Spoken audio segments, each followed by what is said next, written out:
coming to you live from Indianapolis, Indiana. It's Miss Cosler's Summer School Big Brain Vlog, starring Miss Cosler!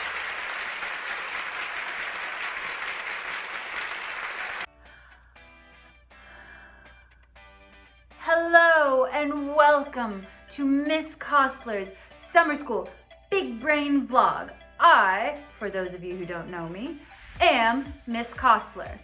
I thought we'd start today by me just telling you a little bit about myself. Number one, I teach at Northview Middle School. Go Falcons! So I've taught at Northview for 4 years. Prior to that, I taught high school for 6 years. Please don't do the math on that because you're going to figure out that I'm not as young as I appear to be. Let's just leave it at that. At Northview, I spent 2 years teaching language and literature and 2 years teaching reading. I'm also the girls' soccer coach at Northview. All right, let's go Lady Falcons, come on, hustle. I also run our NV Student News program. Live in 3, 2, 1, action. I also am the faculty advisor of our Best Buddies Club, and I'm super involved with AVID, and next year I'll be transitioning to teaching pre-AVID. So now you know why me. Let's talk about why summer school. As you all know, we have been out of school for 3 months now, right? 3? Most of March, April, May, 2.5, 3. Couple that with summer, and that's a whole lot of time to be out of school. No matter how hard we teachers try, there's no substitute for being in the classroom with you. So in summer school, we're gonna just hit on some of the instruction you would have gotten and standards you would have practiced in quarter 4.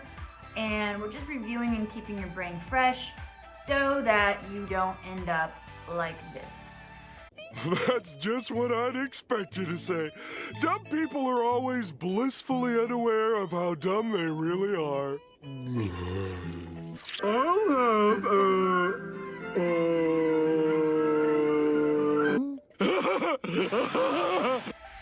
You hate to see it. Now, you might be saying, Miss Cosler, if we're on Zoom together, why are we watching you on your blog, and why aren't you just teaching this live? That's a really good question. I'm a good teacher. I love teaching in the classroom. But there's something about sitting on Zoom and talking to my computer screen where it just kind of falls apart for me. I think it's something to do with not being in the room with you and having your energy with me while I talk that makes me feel super duper awkward.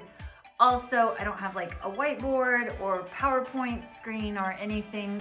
Additionally, those of you familiar with my work on student news or in the classroom know that I'm a #1 meme queen and that cringe is really my brand.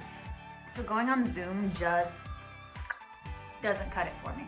So what I started doing during our at-home learning period in March, April, May is I started creating this instructional vlog. That way I can be my authentic, dorky, nerdy self. And with the help of my moderately impressive video editing skills, humble brag, I can still keep things fun and silly and engaging while also being able to deliver content to you in a digital platform. Another reason I like pre-recorded versus live for these lessons is that I'm able to be my best self and totally polished and add things that I couldn't do on Zoom, and that content will be available for you to watch and rewatch if you need. Like and subscribe, tell your friends. Just kidding on that. That's not the goal, unless it is. Anyway, so basically the point is, guys, I'm more comfortable with, and I think you are more entertained by my content when I have time to work with it and edit it ahead of time instead of just awkwardly presenting live.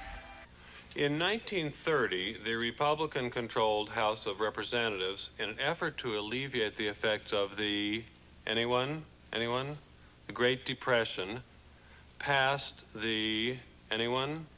A tariff bill, the Hawley-Smoot Tariff Act, which, anyone? So as my students know, one thing that I always emphasize is when we are studying language arts, we actually have kind of two separate things we're studying at the same time. We have skills and strategies that we are practicing and addressing, and we have content that we are learning. So, looking at the pacing guides for quarter 4, a lot of the skills and standards we needed to address have to do with your interpretation of a text.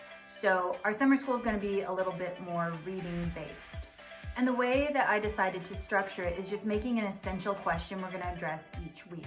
A lot of this will be review, but I promise you that review is good for you.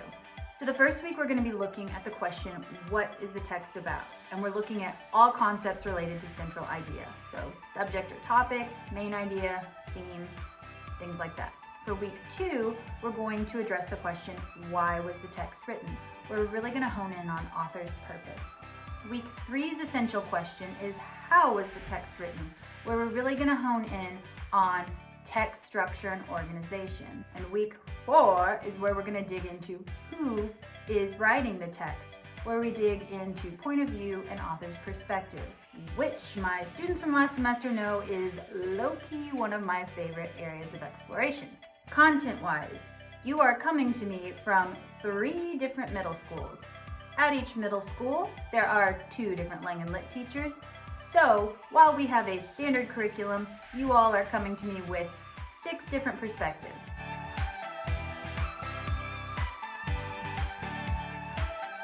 So I've decided for our content strand for summer school, I'm going to take a theme that's related to your quarter 4 studies, and we'll continue exploring that because I know some of you did dig deep with that, some of you did not. And that could be dependent on your participation or the direction your teacher chose to take once we transition to at-home learning.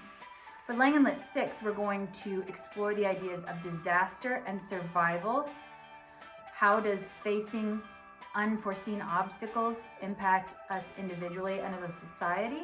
And for Lang and Lit 6X, we're going to explore the ideas of technology and innovation. Is technology benefiting us more than it is harming us? That kind of thing. So being that it is the first day of summer school and you are still switching off your summer brains and turning on your big brains, so we're going to start today with a concept that is definitely review and something you've probably been talking about since you were in itty bitty in elementary school, but it's super important and it pops up in our standards year after year after year. So I'm going to use the umbrella term, central idea. Main idea is where we're going to start. If I asked you what a main idea is, you would say, what the text is mainly about. You're not wrong, but there are lots of ways to talk about what a text is about, and often we're not quite clear in how we're doing that. I'm going to illustrate this by using an example, and rather than using a book, I'm going to use a movie that I am fairly certain all of you have seen or you at least know of, and that movie is Finding Nemo. Now, if I asked you what is the movie mainly about, you might say, Fish. I mean, yeah, Finding Nemo is about fish and sea life. But does that capture everything that the filmmakers wanted to say about it? No. So, fish would be the subject or topic. Finding Nemo is a movie about fish. Accurate for the subject of the film. But if I'm thinking about main idea, I really need to get at what is it about the subject or topic, fish, that the filmmakers wanted us to understand. I personally don't ever think main idea is 1 or 2 words. Same with theme, which we'll get to that in a second. Main idea is a statement. It is like a 1-sentence summary. If I had to tell you in 1 sentence what this whole thing is about, what is it? So a more accurate main idea statement might be, a fish father goes on a quest across the ocean to find his missing son with the help of his aquatic friends. So main idea isn't just the topic or subject, what is the text talking about?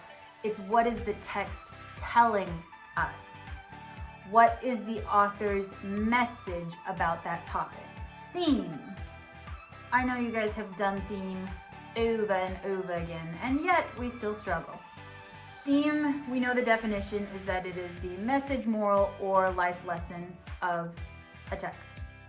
The beautiful thing about theme is there's not just one theme. I can come up with at least 2 themes from Finding Nemo off the top of my head. One theme that pops into my head is that no one can be successful without the support of others and the help of friends. Throughout the movie, we see that Marlin is really stubbornly focused on, I'm gonna find my son by myself. And if he hadn't had the cast of characters that came into his life and helped him on his journey, he probably wouldn't have ever made it to find Nemo. Another thing that pops into my head is the greatest act of love is having faith in those you care about. If you think about it, the whole issue started with Marlin trying to control Nemo, control him. No, don't go touch the boat. You can't, you have to stay here with me. Which created this tension of Nemo wanting to rebel against Marlin. We both know Marlin did this because he was scared and he cared about Nemo, but it created this dynamic where Nemo went and took a risk that got him in a lot of trouble. So Marlin learns that maybe if he gives Nemo a little more freedom, they won't find themselves in this situation again. He raised Nemo to be a good boy. He's got to have faith that Nemo's going to make the good decisions. Reviewing this helps illustrate a key difference between main idea and theme. Main idea is always very specific to the story you are reading. Like I said earlier, you could look at it as the shortest summary of your story.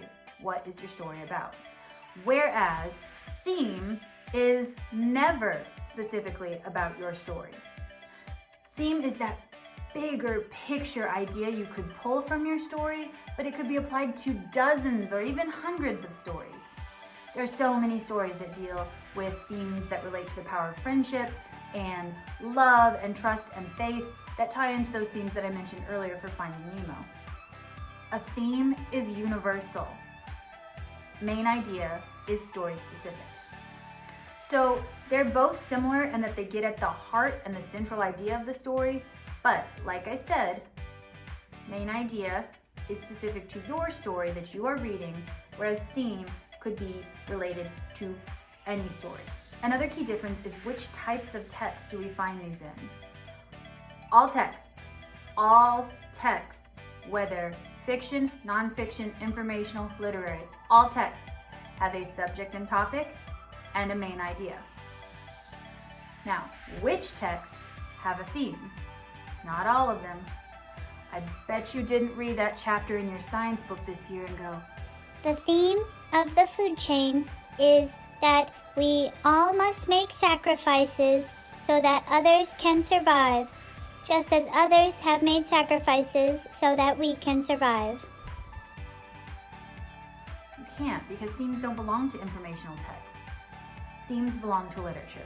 We're going to dig into that more in the coming weeks, but just remember, all texts have subject and main idea, but only literature and narratives have themes.